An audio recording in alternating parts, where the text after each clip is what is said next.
পৃথিবীর বিভিন্ন দেশে বিভিন্ন সময়ে শিশু দিবস পালিত হয়।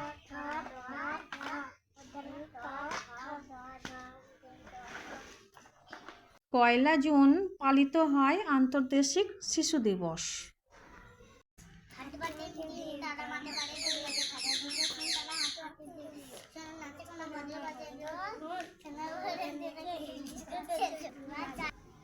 তবে ভারতবর্ষে প্রতি বছর 14 নভেম্বর পালিত হয়।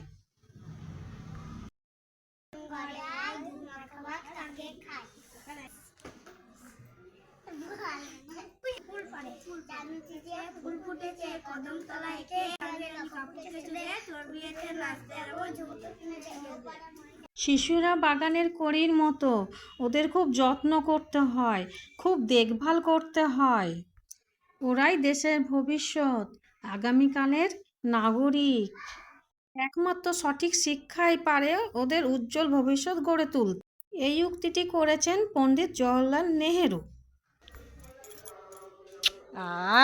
ছনারা।